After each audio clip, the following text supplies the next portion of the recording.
మరి ఇంత పవిత్రమైన తిరుమల తిరుపతి దేవస్థానానికి సంబంధించి లడ్డూకి కల్తీ నెయ్య, అందులోనూ యానిమల్ ఫ్యాట్ వాడుతున్నారంటే ఆయన ఊరుకుంటాడా?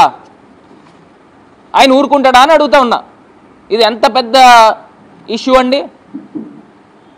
ఓటు హక్కు లేని పిల్లలకి 7,000 కోట్ల పైన గోరుముద్ద కిందన ఖర్చు చేస్తూ ఉంటే అడల్ట్రేటెడ్ కల్తీ నెయ్యని, యానిమల్ ఫ్యాట్తో ఉన్న నెయ్యని వాడుతూ ఉంటే జగనన్న ఊరుకుంటాడా? అసలు ఎక్కడికి వెళ్ళిపోతూ ఉన్నాం అంటే రాజకీయాలకి ఎంత నీచానికైనా దిగజారుతారనేది ఇవాళ ఆంధ్రప్రదేశ్ రాష్ట్రంలో చంద్రబాబు నాయుడు గారి ప్రభుత్వంలో ఆయన నోటితోనే మాట్లాడిన మాటలు ఎంత దారుణమనేది ఒక్కసారి ఆంధ్రప్రదేశ్ ప్రజల్ని ఆలోచన చేయమని కోరుతున్నా. ఇది ఒకటే కాదండి, నేను ఇంకొక అంశం కూడా చూపిస్తాను. ఈయన ఎన్డీటీవీ చైర్మన్ అండి. ఎన్డీటీవీ చైర్మన్ తిరుమల తిరుపతి దేవస్థానానికి వచ్చి ఈవో గారిని కలిశారు. జూలై 5వ తారీఖు అనుకుంటా. ఈయన పేరు డాక్టర్ మీనా షా అనుకుంటా. ఈయన 5వ తారీఖు కలిశారు. శాంపిల్స్ ఎప్పుడు ఇచ్చారండి? 6వ తారీఖు ఇచ్చినట్టున్నారు. రిపోర్ట్స్ ఎప్పుడు వచ్చినాయండి? 12, 19వ తారీఖు జూలైలో వచ్చినాయి. మరి ఈయన తిరుమల తిరుపతి దేవస్థానం ఈవో గారిని జూలై 5వ తారీఖున వచ్చి కలిశారు. మాకు రకరకాల అనుమానాలు వస్తూ ఉన్నాయి, రకరకాల అనుమానాలు వస్తూ ఉన్నాయి.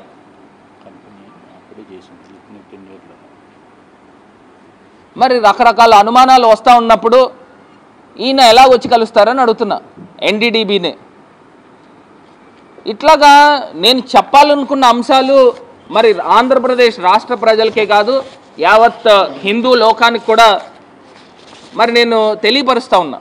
మరి ఇదే చంద్రబాబు నాయుడు గారు వాళ్ళని కాదా అండి రాజమండ్రి పుష్కరాల్లో 26 మంది చనిపోవడానికి కారకులు?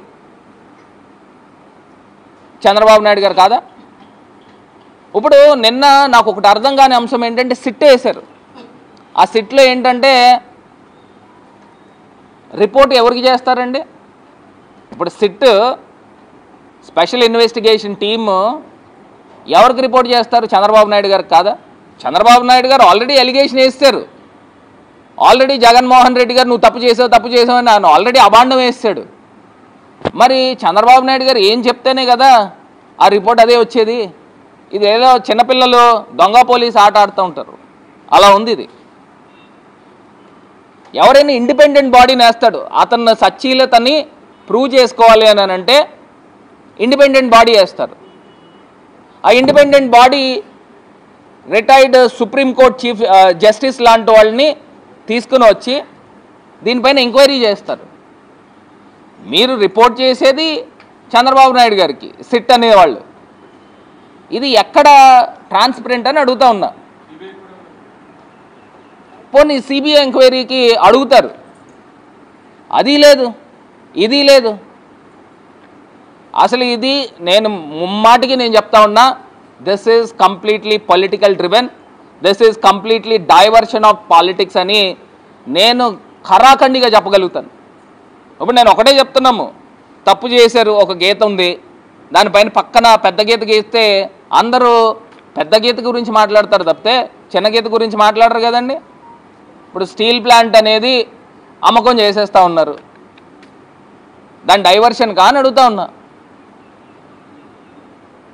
స్టీల్ ప్లాంట్ అంటే ఏంటండి?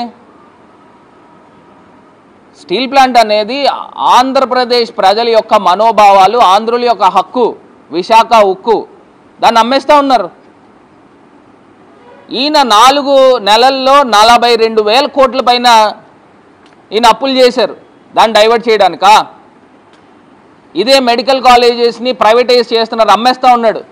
జగనన్న గారు 16 మెడికల్ కాలేజీలు తీసుకొస్తూ ఉంటే దాన్ని అమ్మేస్తూ ఉన్నాడు, దాన్ని డైవర్ట్ చేయడానికా? ఏం డైవర్ట్ చేయడానికి ఈ కార్యక్రమం చేస్తూ ఉన్నారు? నేను మళ్ళీ చెప్తా ఉన్నా, ఇంత దారుణమైన నీచానికి వడిగట్టకండి అని చెప్పేసి నేను మళ్ళీ హెచ్చరిస్తూ ఉన్నా, వాళ్ళకి తెలియపరుస్తూ ఉన్నా, ఒకవేళ నిజంగా ఆంధ్రప్రదేశ్ ప్రజలకి ఇవన్నీ హిందువులందరికీ కూడా నిజాలు తెలియాలి అని అంటే మీరు ఇండిపెండెంట్ ఎంక్వైరీ చేయించండి. సుప్రీంకోర్టు జస్టిస్తో మీరు ఎంక్వైరీ చేయిస్తే అప్పుడు ప్రజలకు ఒక శాంటిటీ కనబడుతుంది.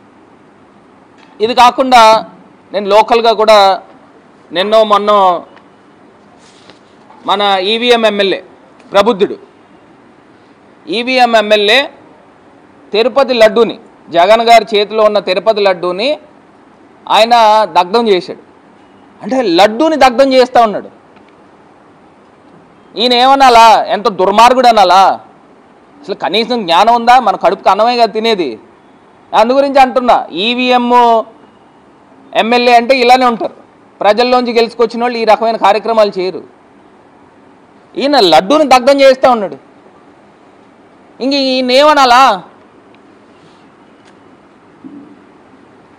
అసలు అర్థం కావట్లా. నేను ఖచ్చితంగా మీ దగ్గర ఆన్సర్స్ ఉంటే నేను అడిగిన సూపర్ 6 క్వశ్చన్స్కి మీరు సమాధానాలు చెప్పండి. ఆన్సర్స్ ఉంటే సమాధానాలు చెప్పండి. 150 కోట్ల మంది హిందువులకు సంబంధించిన మనోభావాలకు సంబంధించిన ఇంత పెద్ద అభాండము మీరు జగనన్న పైన వేశారు. నేను అడిగా, మళ్ళీ ఒకసారి మీరు రివైండ్ చేసుకుని చూసుకోండి. నేను అడిగిన దాంట్లో ఏ ఒక్క తప్పు ఉన్నా కానీ నేను బహిరంగ క్షమాపణ చెప్తా. నేను క్వశ్చన్స్ అడిగా, దాని ఆంధ్రప్రదేశ్ రాష్ట్ర ప్రజలకి హిందువులందరికీ కూడా, హిందువులనే